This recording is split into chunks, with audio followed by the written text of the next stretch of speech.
Hello everyone, welcome to Arpakas media. వీడియోకి పోయే ముందు అయితే ఛానల్ సబ్స్క్రైబ్ చేసుకోరి, వీడియో కనిపిస్తే లైక్ చేయరి, కామెంట్ చేయరి. కల్వకుంట్ల కవిత మనందరికీ తెలిసిందే, కేసీఆర్ గారి కుమార్తె. కొత్త పార్టీ పెడుతురు. ఇవాళ పార్టీ పేరు, పార్టీ లోగో, పార్టీ జెండా ఇవన్నీ ఇలా అఫీషియల్గా అయితే ఆవిష్కరణ అయితే చేస్తారు. అసలు కవిత పార్టీ పెడితే ఎవరికి నష్టం, ఎవరికి లాభం, కవిత పార్టీ వల్ల తెలంగాణ ప్రజలకి ఏం ఉపయోగం, తెలంగాణ రాష్ట్రానికి ఏం ఉపయోగం, ఇవన్నీ వీడియోలు అయితే డిస్కస్ చేసుకుందాం. వీడియో ఫుల్గా చూడరు, మీకు అర్థమవుతుంది. కవిత మొన్నటిదాకా బీఆర్ఎస్ పార్టీ అధికారంలో ఉన్న రోజులు కవిత గారు బీఆర్ఎస్ పార్టీలోనే ఉన్నారు. ఆమెకి ఏం ప్రాబ్లం లేదు. ఒకవేళ లోపటాలకి ఫ్యామిలీ పరంగా ఏమైనా ఇష్యూస్ ఉంటే కూడా అధికారంలో ఉంది కాబట్టి ఏం బయట పడలేదు.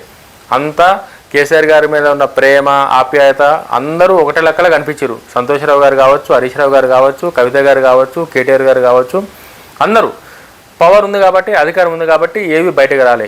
ఎప్పుడైతే అధికారం పోయిందో, పవర్ పోగానే వాళ్ళకే ఆ కుట్రలు దేనికి వచ్చినాయో ఇప్పటికీ తెలియదు. పైసలు దిక్కించి వచ్చినాయా, పదవులు దిక్కించి వచ్చినాయా, దేనికోసం వచ్చిందో తెలియదు. కానీ ఇంట్లో అయితే ఒక్కరికొకరికి మొత్తం ఆగమాగం. మనకు తెలిసిందే, కొత్తగా అది నేను చెప్పే అవసరం లేదు. ఎక్కడో అక్కడ అలగలగయ్యారు. ఇప్పుడు కవిత గారు టార్గెట్ కూడా సంతోషరావు గారు, హరీష్ రావు గారు, కేటీఆర్ గారు ఎవరిని కూడా వదిలిపెడతలేదు. ఆమెకి ఏమన్యాయం చేసిరో ఆమెకే తెలవాలి, వాళ్ళకే తెలవాలి. కవిత గారు మాత్రం ఏ రోజైతే బీఆర్ఎస్ పార్టీ సస్పెండ్ చేసిందో ఎమ్మెల్సీగా, ఆమె బీఆర్ఎస్ పార్టీకి రాజీనామా చేసిన నుంచి ఇప్పటి వరకు ఆమె అయితే ఎదురుదాడి చేస్తూనే ఉంది. చాలా క్లారిటీగా కేసీఆర్ గారిని కూడా ఒక్కొక్కసారి ఆమె పార్టీ నాయకురాలుగా కనుక మాట్లాడితే కేసీఆర్ గారిని కూడా నిలదీసే సిచ్యువేషన్ గారికి కవిత గారు వచ్చారు. కవిత గారు కొత్త పార్టీ పెట్టడంలో తప్పలేదు, వీళ్ళందరినీ విమర్శించడంలో తప్పలేదు, ఇవన్నీ ఓకే. ఇంతగానం బీఆర్ఎస్ పార్టీలో జరుగుతుంది, బీఆర్ఎస్ పార్టీ లొల్లు అని తెలిసినప్పుడు కవిత గారు అధికారంలో ఉండేటప్పుడే బయటకు రావాల్సింది కదా. ఆమె అప్పుడు బయటకు రాకుండా ఇప్పుడు బయటకు వచ్చి ఇవన్నీ మాట్లాడితే తెలంగాణ ప్రజలు కవిత గారిని ఎందుకు నమ్మాలి?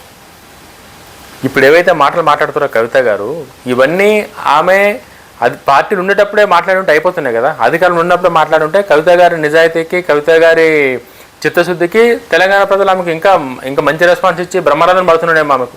మరి కవిత గారు అధికారంలో ఉన్నా సరే కూడా పార్టీ నుండి నిలదీస్తారు. కవిత గారిలో అసలు వేరే రేంజ్ ఉంది.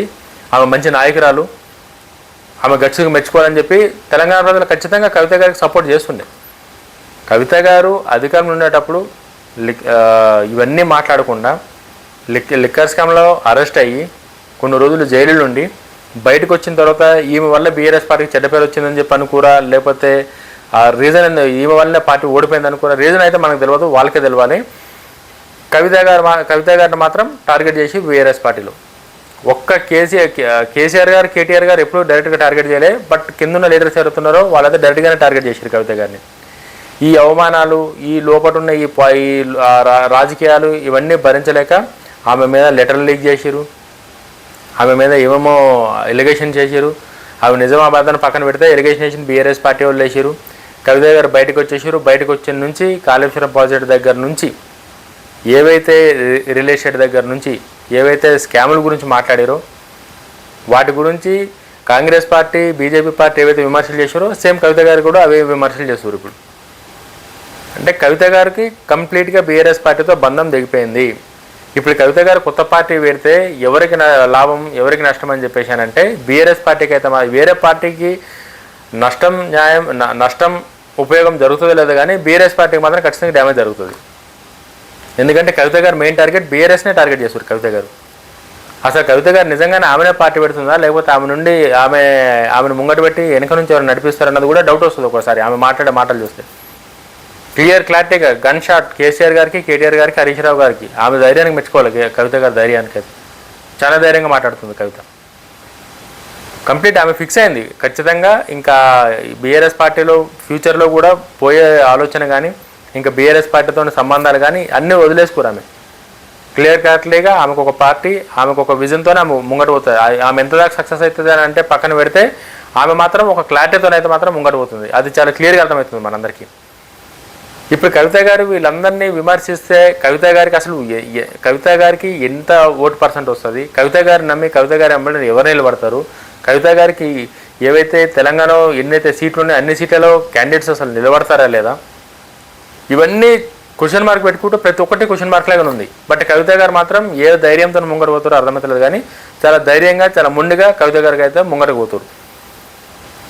కవిత గారు ఈ రాజకీయ పార్టీ పెట్టిన తర్వాత ఇప్పుడు ఆమెకు బూత్ కమిటీలు లేవు. తెలంగాణలో కవిత గారిని నమ్మి ఈమె కోటేశ్వరులు ఎవరు ఉన్నారంటే నాకు తెలిసి ఎవరు లేరు ఇప్పటిదాకా. ఆమె బతుకమ్మలు ఆడితే బతుకమ్మలు ఆడారు తప్ప ఆమె వెంబడి జాగృతి పేరెంట్ మీద ఎవరైతే మహిళలు ఉన్నారో మహిళలు ఆమెకు మద్దతు ఇచ్చారు తప్ప ఓట్లు రాబట్టే పనులు కవిత గారు ఇప్పటిదాకా ఏం చేయలే. కవిత గారికి ఆ వస్తాయని కూడా నమ్మకం అయితే నాకు లేదు. మెయిన్ రాజకీయ పార్టీ అంటే మనందరికీ తెలిసిందే, మనం రాజకీయాలు చూస్తూ ఉన్నాం, అంత ఈజీ కాదు. మైక్ ముందు వచ్చి మాట్లాడినంత ఈజీ అయితే ఓట్లు తెప్పించుకోవడం వేరు, మైక్ ముందు మాట్లాడడం వేరు. ఇప్పుడున్న పరిస్థితిలో ఈవెన్ బీఆర్ఎస్ పార్టీ కూడా ఇంత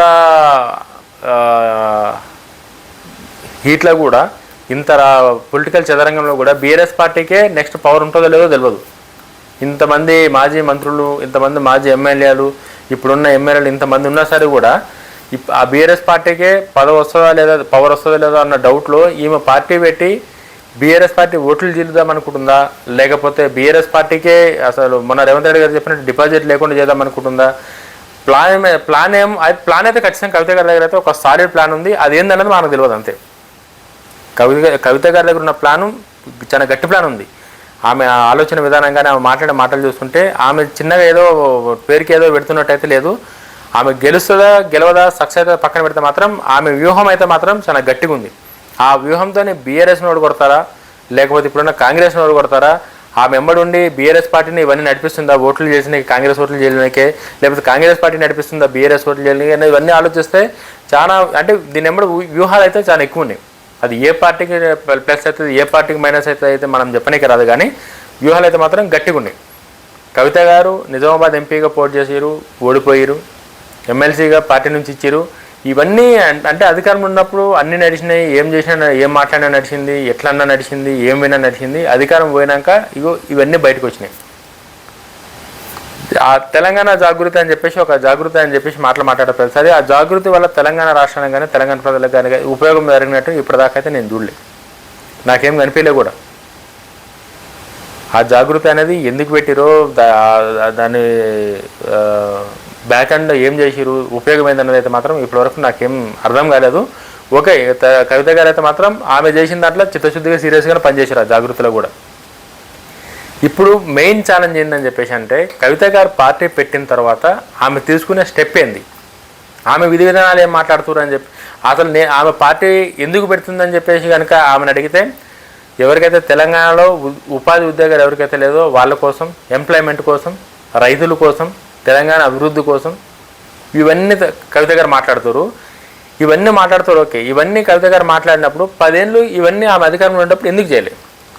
కవిత గారికి పవర్ లేకపోవచ్చు, కవిత గారు ఎంపీగా గెలవకపోవచ్చు, బట్ కవిత గారు కవిత గారు తండ్రి కేసీఆర్ గారు, కేటీఆర్ గారు అన్న, హరీష్ రావు గారు బాబా, సంతోష్ రావు గారు, ఇంతమంది వీళ్ళందరి దగ్గర పవర్ ఉంది కదా.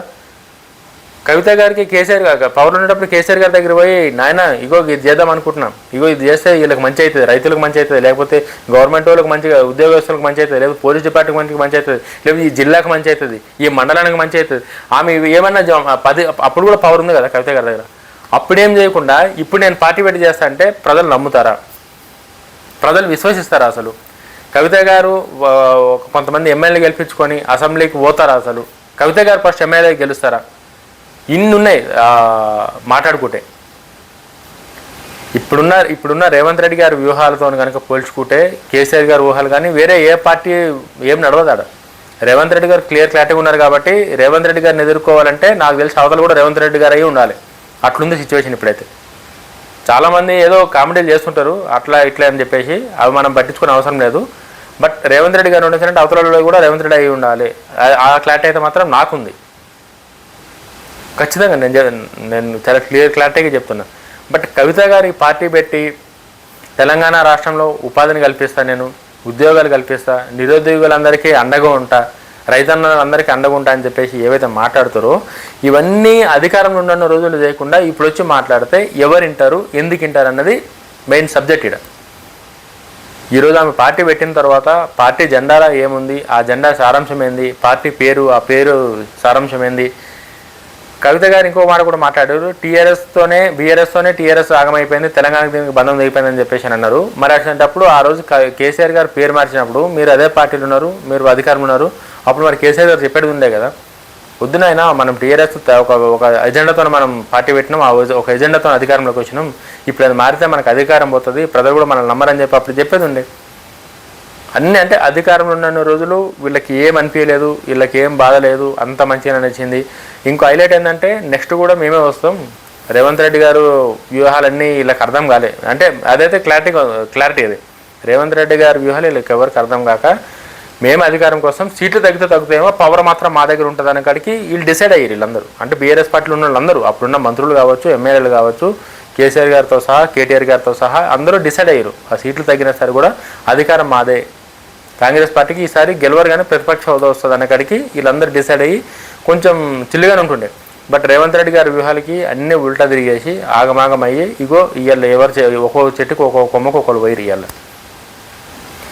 హరీష్ రావు గారి ఆలోచన ఏందో తెలియదు, హరీష్ రావు గారు రేపొద్దున పార్టీలు ఉంటారా లేకపోతే వేరే పార్టీలకు పోతారన్నది క్లారిటీ లేదు. ఇప్పుడున్నటోళ్ళు ఎంతమంది ఉంటారో తెలియదు రేపు పొద్దుగల, వాళ్ళు ఈ బీఆర్ఎస్లో కంటిన్యూ అవుతారా లేకపోతే వేరే పార్టీలకు పోతారో, మాజీ ఎమ్మెల్యేలు కావచ్చు, ఇప్పుడున్న ఎమ్మెల్యేలు కావచ్చు, అది కూడా చెప్పలేము. బయట చాలా ఎమ్మెల్యేల మీద చాలా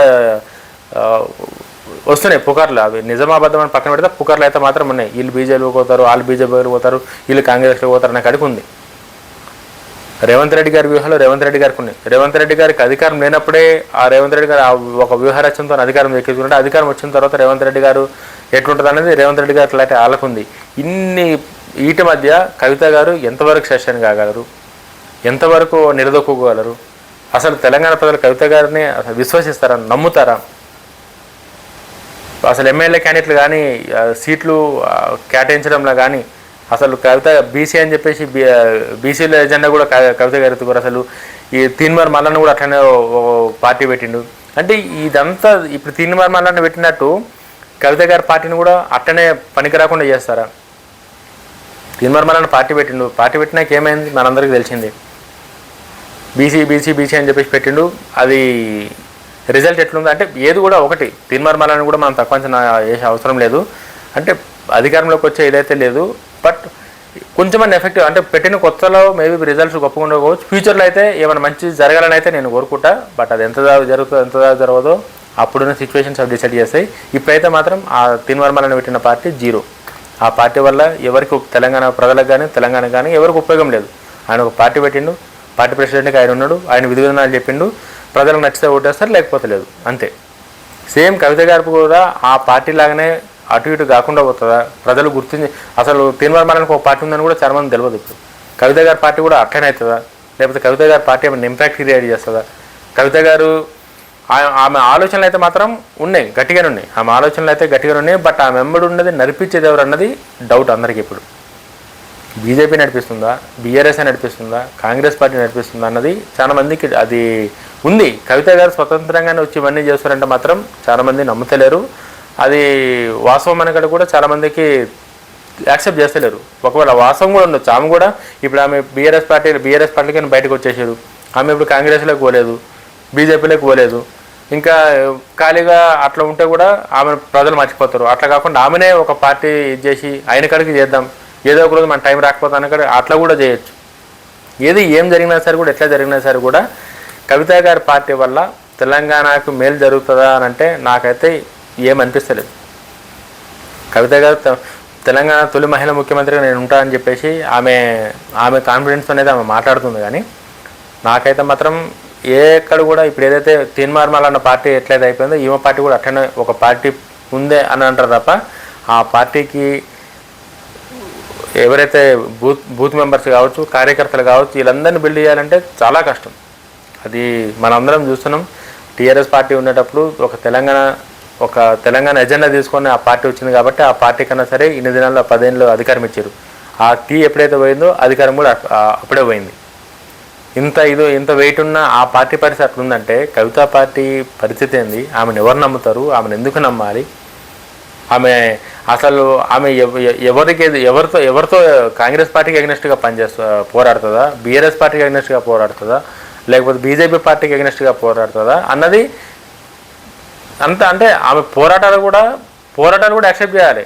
ఆమెకు అధికారం వస్తుంది, ఆమె పవర్ వస్తుంది అని పక్కన పెడితే ఈమె ఏదన్నా ఎదురుగా ఈమె ప్రజల నుంచి కొట్టాలన్నా సరే కూడా ప్రజల మద్దతు అవసరం. బట్ ఎవరు కూడా ప్రజలు ఆమెకు సపోర్ట్ చేసి నేను మీతో పాటు మేము వస్తాం, మీరు కొట్టడాలన్న న్యాయం ఉంది అనేటట్టు కూడా ఏం అనిపిస్తలేదు ఏట సిచ్యువేషన్.